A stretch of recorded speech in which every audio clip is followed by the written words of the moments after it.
All right. All right, it looks like the waiting room is slowing down a little bit, so we'll go ahead and start with some introductions. So hello, everyone. Thank you so much for attending our IP career panel today. We're super excited to hear from some of our alumni about what they're up to now. My name is Zoe Crook, and I'll be facilitating the panel today. I also want to introduce my colleague, Lauren Romanzak, who's on this call, who will be collecting questions. So I will quickly introduce the panelists, and then we'll get into some of those questions. We'll try to leave a bit of time at the end for questions that you all have. So like I said, if you have any questions throughout the panel, you can send them to Lauren Romanzak directly through the chat feature. So we will go ahead and get started. All right, so today we have Nick, Yasmine, Connor, and Viviana. We're super excited to have them on, some of our young alumni here.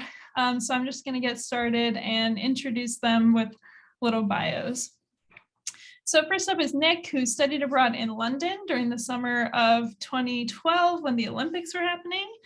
He took a documentary production class and has worked for Facebook, now Meta, as an art director for nearly 4 years.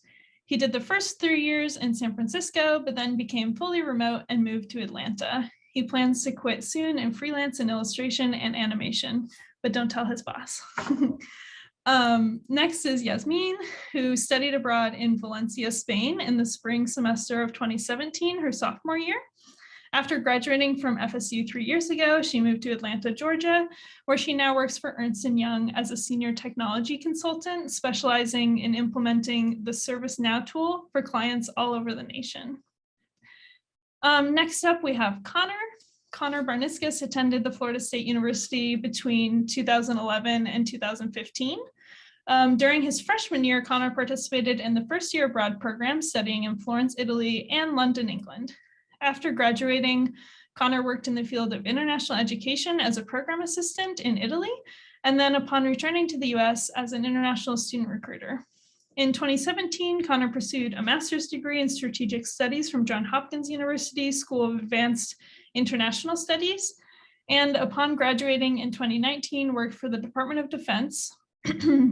Connor today is working as a defense contractor for the DoD, focusing on national security related challenges. He currently lives in Washington, DC. And then we have Viviana, who has 5 years of experience in the entertainment industry. Viviana has worked in various roles involving production support for both live and broadcast productions, ranging from touring on 250 plus national tours for Latin market artists, executing ASCAP award shows attended by over 700 plus major songwriters and music executives, production assistant on CBS Sports Super Bowl 55 broadcast, and an executive assistant on a nonfiction Netflix series.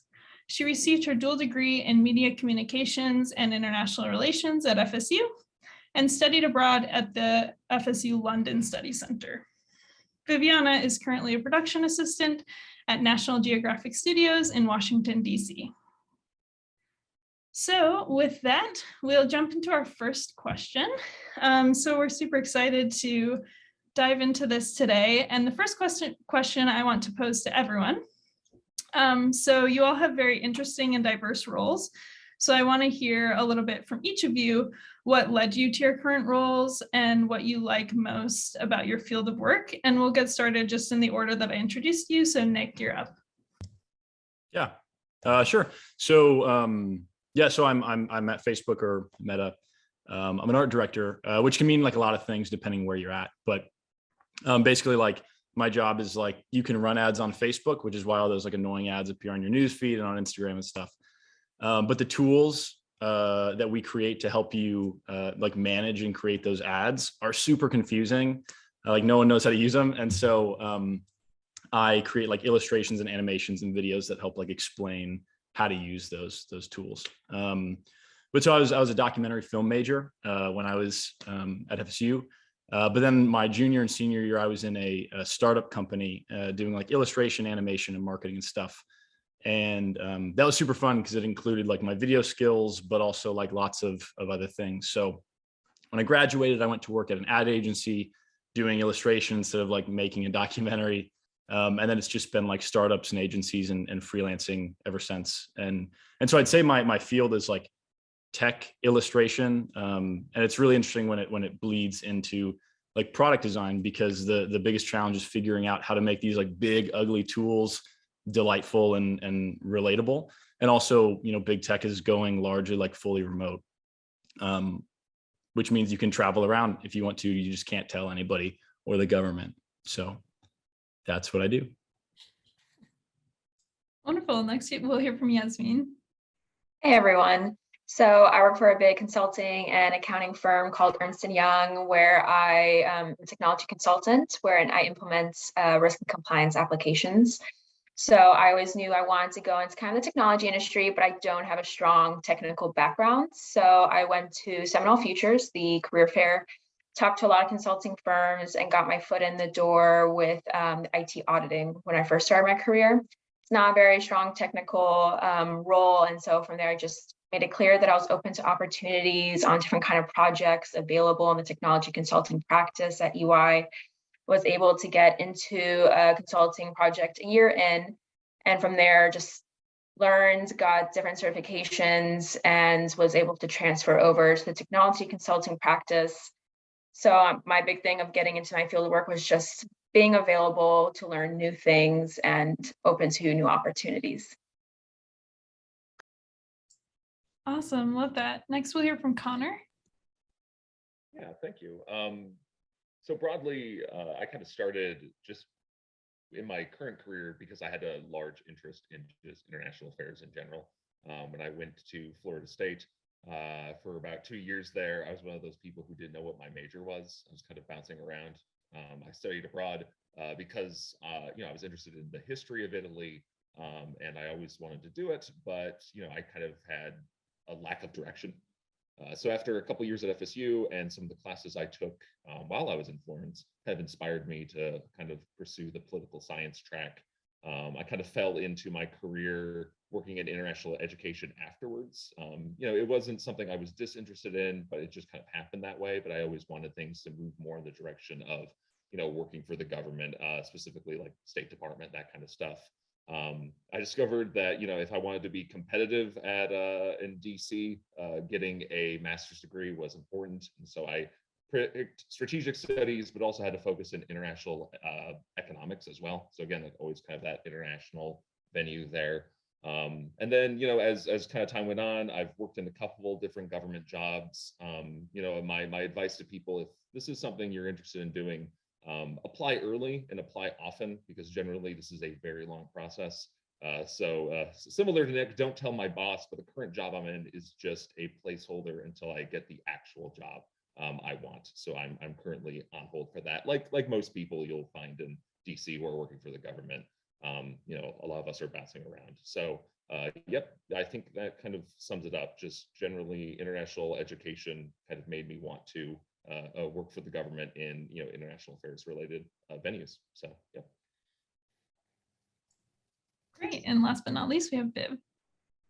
Hi, everyone. Thanks for joining us. So my path was very diverse. I guess I always knew I wanted to end up in something to do with music entertainment. It's always been something I've loved. I auditioned for the BFA program for theater, but I got just into the BA, but it's fine. So no, I ended up doing media communications, which was broad enough for me, and I was able to pick a lot of courses and kind of tailor it to what I was looking for.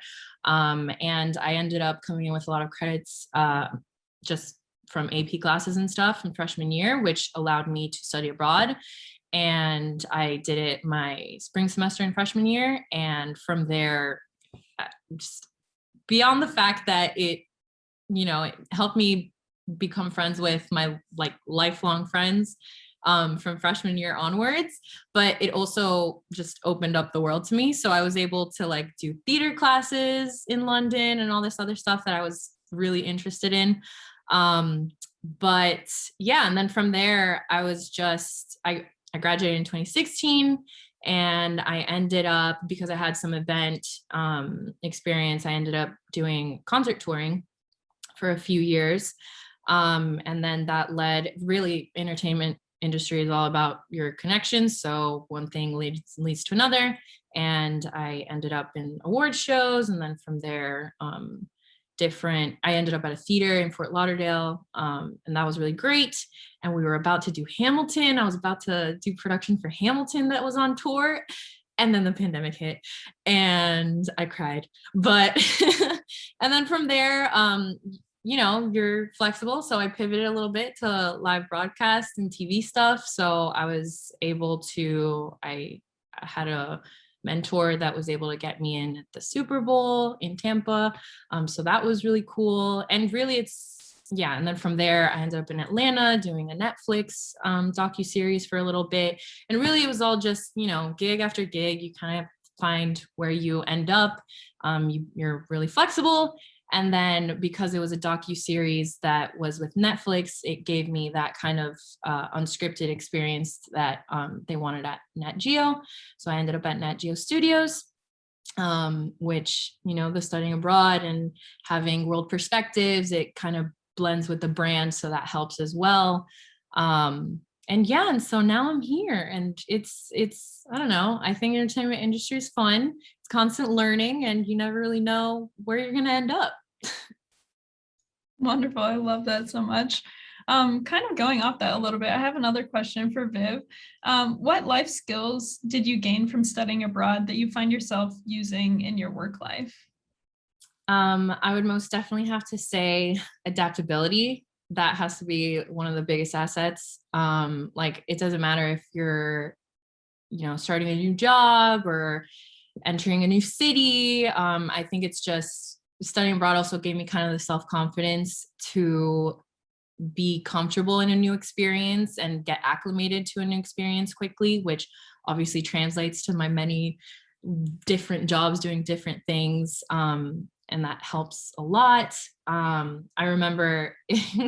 just remember being in London, and I'm the type of person that, I guess I've changed, but I'm the type of person that before I didn't even know where, in my hometown, which is pretty decent, 15 minutes across, that's it. That's all it took to go from one end to the other.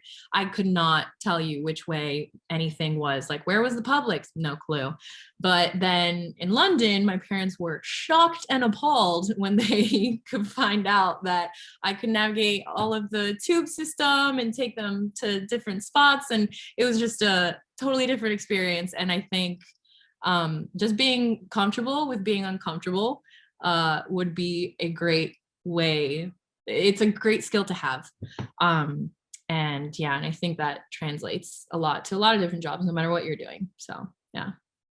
Absolutely. We hear that from students so much, that you have to be flexible and be okay with the uncomfortability sometimes that comes with going abroad. And I think that those are really great life skills. So thanks for sharing. The next question we have, I'm going to pose to Connor and Yasmine. Have you used your study abroad experience at all on your resume or in a job interview? And are there any specific questions you've been asked that have allowed you to talk about your experience? And we'll start with Connor. Yeah, no. So I would say most certainly yes. I think my answer might be a little more working for government focused, unfortunately. But I would say, I will often get asked about it just purely because they kind of want to know what countries you visited.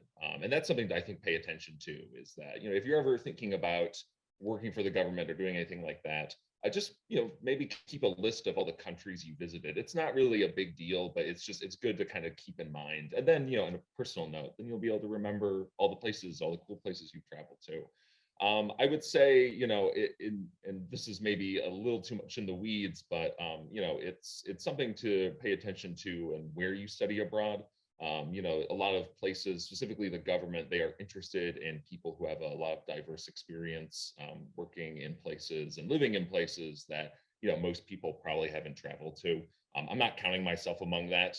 Living in Italy and London, I would say, is maybe not the most unique thing that they're looking for. But if you have opportunity to maybe travel and study in China or something like that, they might be looking at that. It's important to obviously just keep in mind why you're going abroad. What you're paying attention to, and if you're looking at it as a way to kind of build your career, like if you want to do something with languages, that's often something that I think is beneficial if you kind of talk about that. But yes, I have been asked a couple times about it. I wouldn't say it is the determining factor in all cases, but I think it makes you much more competitive in some venues, in comparison to someone who hasn't studied abroad to someone who has. Wonderful. And then Yasmine, the same question for you. Has your study abroad experience come up at all when searching for jobs?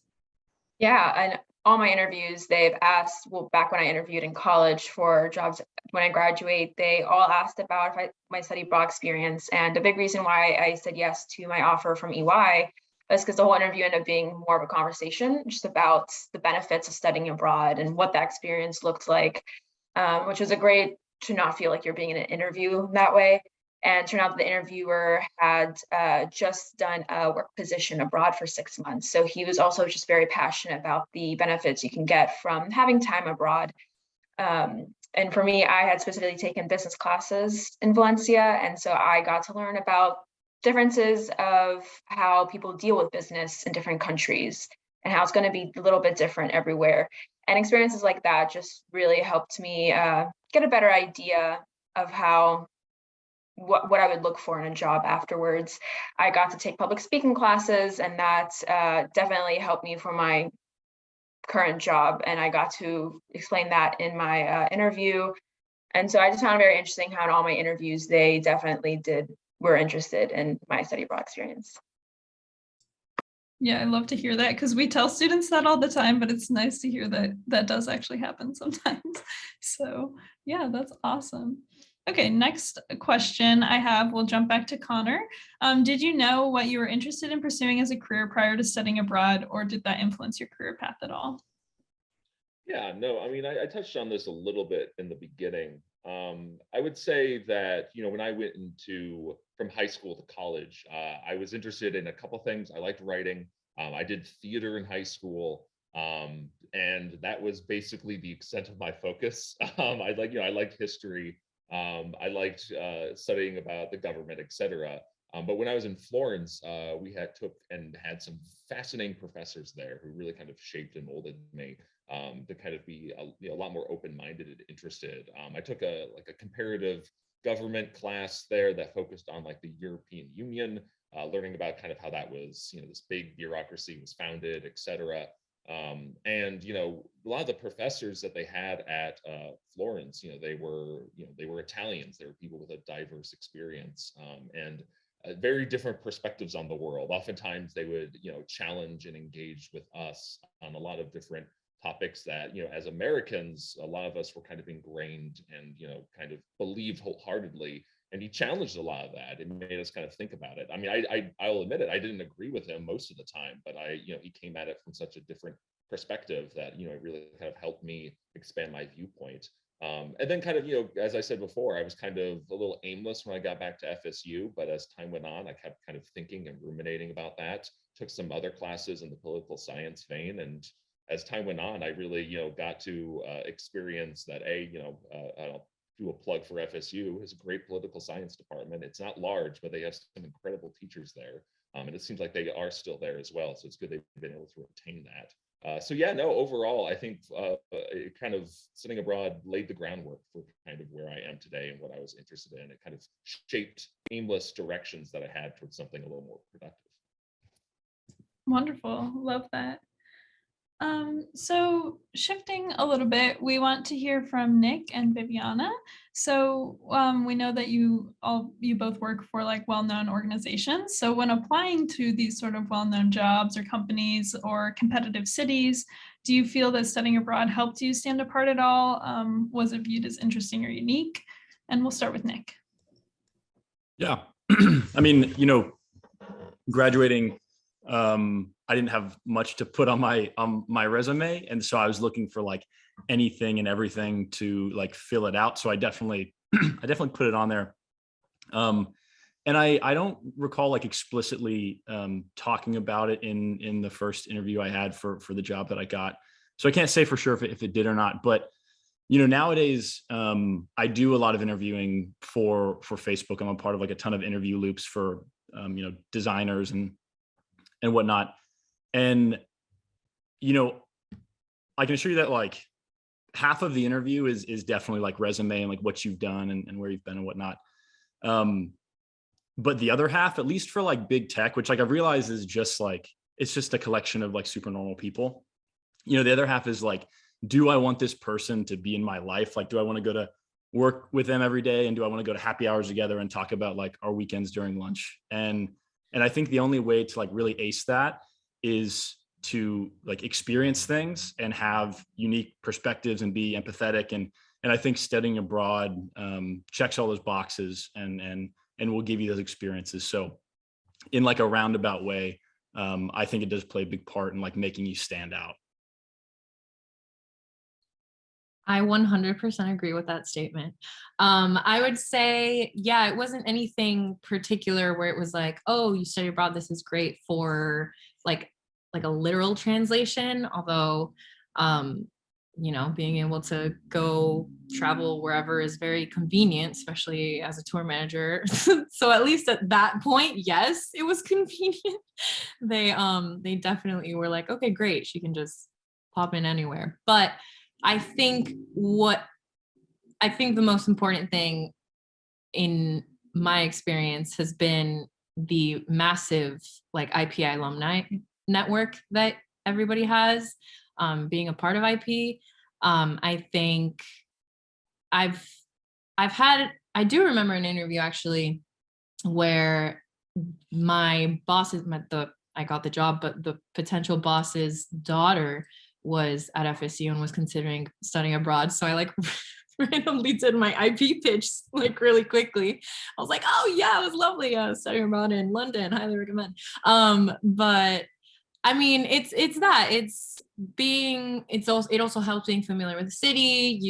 I have my current boss that she studied abroad in London, not with FSU, but a long time ago. And so we connect on the city. And it's exactly what Nick is saying is having those experiences, being able to talk about your life and just being a relatable person. I think it comes through and it definitely helps. So makes you a good candidate when you're just a well-rounded person. Yeah, absolutely. I think study abroad can just help you grow as an individual. So I love that. So this next question, you all were student recruiters, now called Ipi ambassadors. But I want to just open this up to anyone who'd like to answer. During your time at FSU as a student recruiter, what skills did you gain in that role that you would say you maybe took into your current role? So just if anyone has any answers that come to mind. Learning to drive a golf cart at high speeds. No, I'm joking. I would say public speaking. I think that's the most obvious one. Yeah, I had a theater background, but having like a more professional kind of experience and presenting like PowerPoints, etc. You don't always get that opportunity while you're in undergrad. So I think that's a big one that comes to mind. Yeah, I would definitely second that, but like to like build upon it. You know, like I still feel like super nervous when I go up to do like public speaking engagements, but I think that what Ipi gave me was like the confidence to know that like even after I practiced that thing like 100 times, you know, and I was still nervous regardless, I would still be able to get up there and do it. So it gave me the confidence to know that like I probably won't get up and bomb if I have to do some sort of public speaking thing. So just the confidence has been like huge. It makes me trust myself more than I think my body trusts me more than my brain trusts me. I agree. I think it also, with the public speaking, I remember my favorite part was the, oh my goodness, the union. Now I'm blanking, the union fairs and all this stuff. But my favorite part was just connecting with people and then like figuring out, oh, okay, like you're studying this, like you would fit well with this program. And just, I think that experience of trying to figure out what someone needs and wants and then being able to tailor what you can offer to them. So that's, I think, a good skill to have.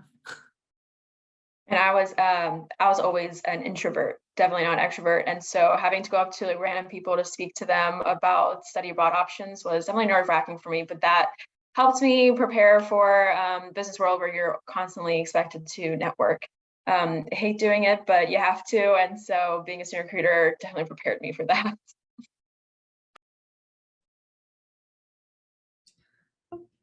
I definitely had the same experience. I was also a student recruiter, and I can say that everything you guys have said is very true.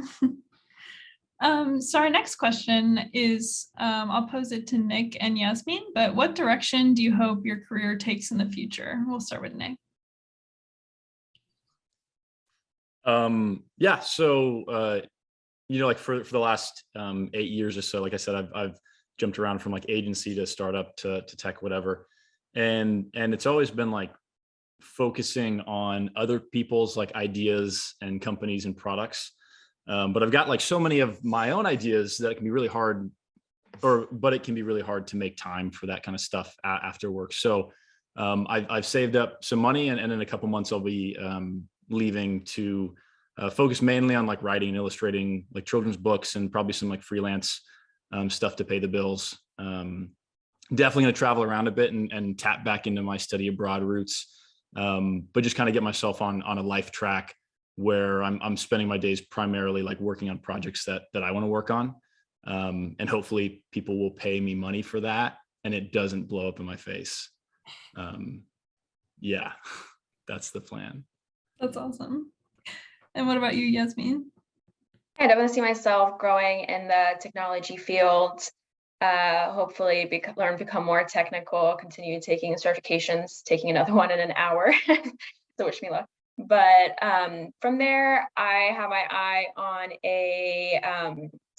the company I work for has a exchange program where if you find a business need in their office abroad for the exact role you do, you can plead a business case to get transferred over there for about 6 months. So I have my eye on that. I just got to grow in my role for the next couple of years and see where that takes me.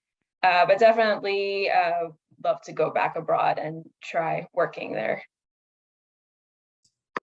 Awesome. Love to hear that. And good luck with your exam coming up.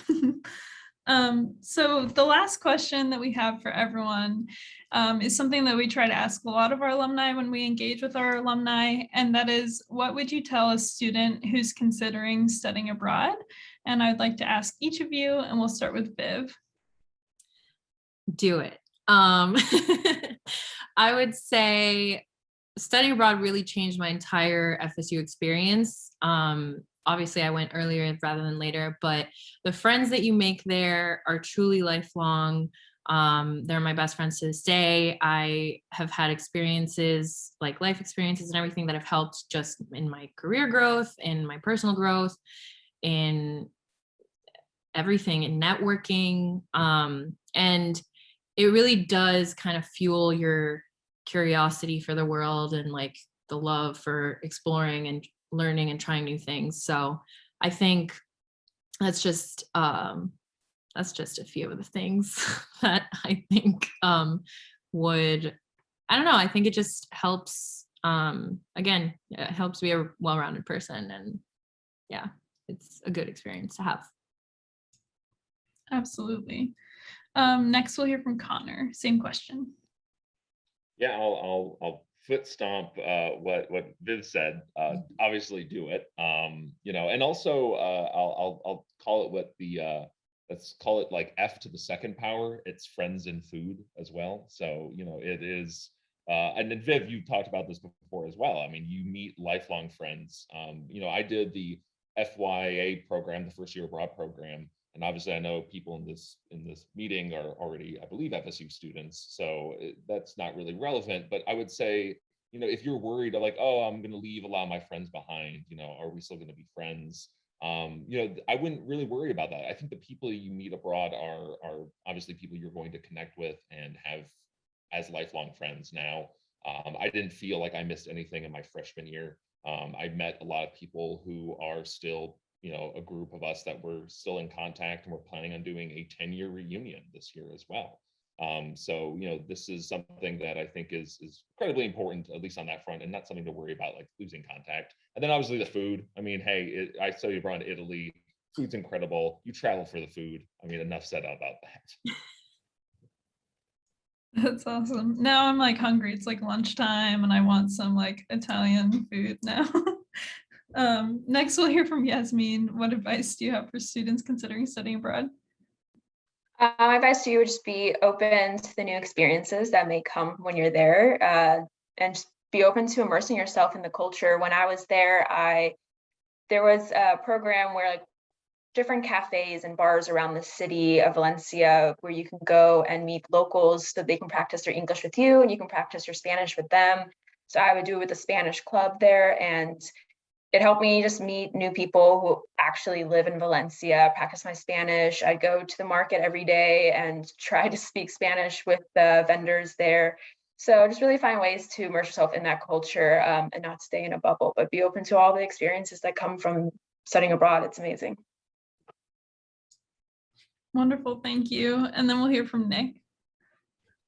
Yeah, I think two things come to mind. So it's like like first I'd say I'd recommend going alone. Like don't like uninvite your friends or whatever. Like if they want to go, that's great. But like you will undoubtedly make friends because everyone there is in the same boat. Everyone's looking to make friends like day one. So it's pretty easy. And then I think secondly, like I think realistically, there'll probably be like few opportunities for you after you graduate to feel like a resident in another country, unless you like ruthlessly prioritize it. Of course, you can make it happen, but you know, and yeah, you'll like travel and like visit places and stuff. But I think that having like a coffee shop around the corner that you go to every morning, you know, from your flat, or like hitting the pub with your friends after like a long day of classes and stuff is so different and for me like a more rewarding experience than just like bouncing from like landmark to landmark because you only have like a week of vacation. So if you get, you know, if you have the means to do it and you can make it happen, then definitely do it. Wonderful. All such great advice for future alumni, hopefully. And we've just had such a great time talking to you all today. So thank you so much. We do want to open it up for questions. So if anyone has any questions for our panelists, please submit them in direct message through the chat to Lauren Romanzak.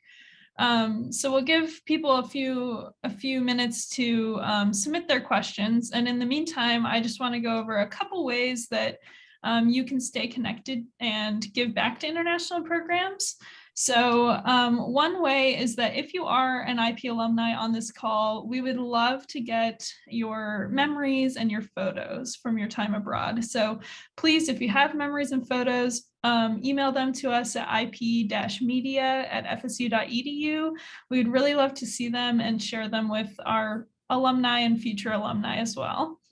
Another way you can stay connected is letting us know if you want to be featured on the Knowles Abroad podcast to tell your story of your time abroad. So if that's something that you're interested in, talking to us a little bit more about your experience, then you can absolutely let us know. We're always looking to feature new alumni on our podcast, and students as well, current students. And then we also recommend, if you're an alumni, to join our alumni Facebook groups to stay up to date on what's happening at international programs. We have one for each of our 4 study centers, and then just a general Facebook group for alumni as well. And then the last thing I want to mention is the Great Give coming up next Wednesday on March 9th. So that's something that FSU does every year. It's an annual giving day. So you can give back to international programs if you want by donating to our Study Center Support Fund and our Student Scholarship Fund. So again, that's next Wednesday, March 9th during the FSU Great Give. And now I will pass it over to Lauren if we have any questions. And if not, thank you so much for attending. Yeah, so Lauren, I don't know if anyone has submitted anything or not. Perfect, we have a couple. So first question, have any of you practiced cross-cultural communication at work? And do you have any examples from study abroad that prepared you for doing that?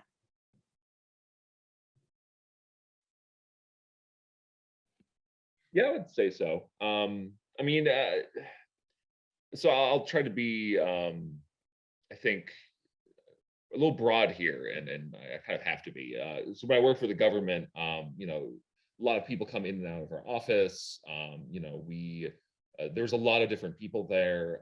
And, one of the big things working for the federal government is specifically as like public civil servants, you're generally, I mean, we aren't political appointees. We're people who work for the government and have been for a long time. And politics generally don't have a role to play in our office. And generally speaking, it comes down to the people and the cultures. I always make a joke that I know far more about my coworkers, their favorite football teams, than their political affiliations. And that comes down to, I think, talking about cross-cultural communication. I guess it depends on how we're defining it, but oftentimes too, if there are people coming in our office from all over the globe, interacting with them, talking with them daily, it's either we have different people and their particular skill sets for that. I think study abroad has helped me do that. Even if they have a second language in terms of like English, at least being able to communicate on some level with the spoken language. And I'm not just talking about me; it's other people in the office. Kind of having that understanding and ability and patience as well to talk and get the necessary information, and just connect with them on a personal level. All that is important, and all that I got from study abroad, or at least that helped lay the foundation for that. I hope that answers your question.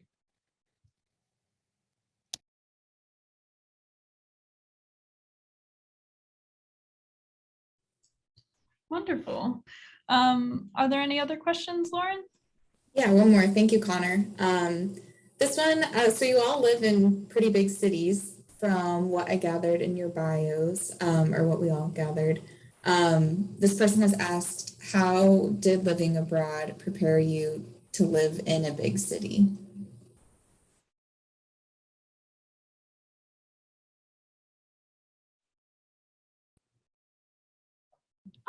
I can go. So funnily enough, I only moved to DC, which is a big city. I don't know. A lot of people say it's a small big city, but it's nice. I would say I actually moved just last year, so I haven't even been here a year, but I would say London is massive. It is a whole world in and of itself. All the different cultures you can find there, the restaurants, the food.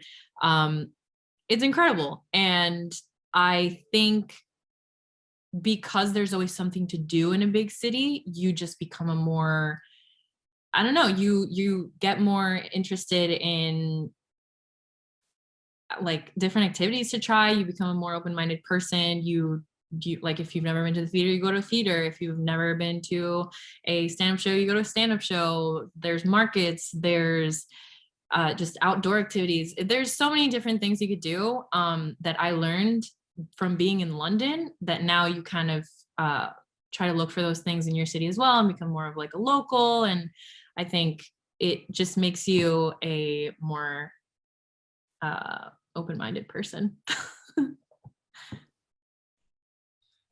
Yeah, I think I hadn't really thought about it until you asked the question, but I grew up in Jacksonville and then went to Tallahassee, and then obviously like never lived anywhere else or in a big city or whatever. And so it was a really awesome kind of testing ground to be thrown into London. And it's kind of, you're kind of on your own, kind of living your own life, whatever, but you have a bunch of other, like I was saying earlier, like you have a bunch of other people in the same boat. So it's a nice kind of like safe way to enter a new city, because inevitably, once you graduate, your chances are you're going to go to a city where, your best friends aren't. You might not even know anybody. And so it's a good way to kind of feel that out before you're really thrown into it when you graduate.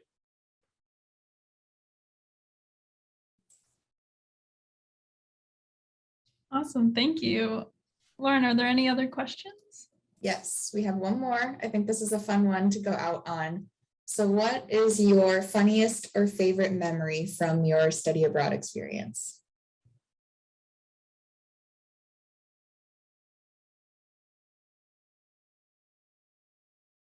I'd have to think on that one for a minute.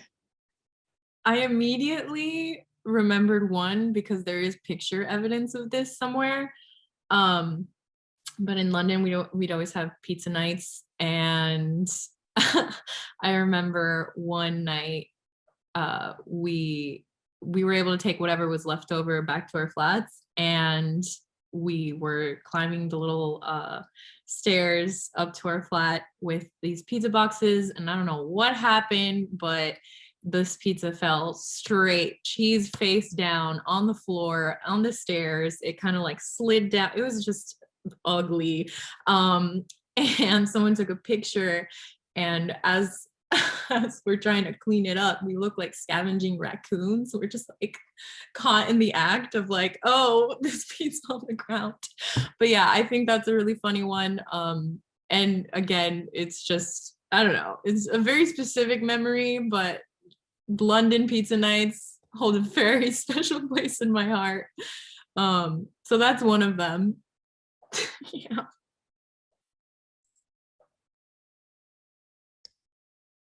All right, I got one. So I think like I had been, I don't know what day, I'm sure you arrive on kind of any day. There's not a set day that everybody arrives, like a Monday or whatever, but I don't know. I had arrived in London and pretty quickly like met this like group of people. It was like a group of 4 of us, and one of which I still talk to like pretty frequently today.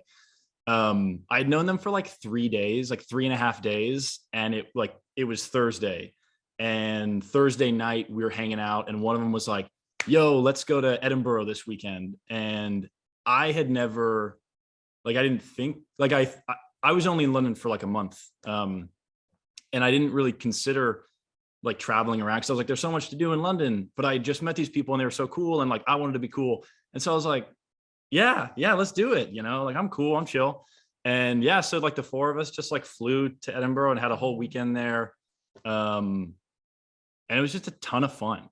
Like it was like the last minute trips that you'll take, because, you know, here, like we don't have a train to jump on, or like flights aren't like that cheap. And there it's just like, you just pop on a train or a plane, you go over to Liverpool or Edinburgh or Paris or whatever. And then you just have a really fun weekend and you come back. And I'd never had that opportunity before. So just doing those kinds of trips was by far the best part. Awesome. Thank you so much. Love that answer. I think that's all of our questions and time for today, but I wanted to just say thank you again to our panelists. We had such a great time talking to you and hearing about your careers and your study abroad experience and just all of it. And it was so good to reconnect with you all. So thank you so much. Absolutely. Good to see you all. For having us. Thanks. Great. Bye. Bye.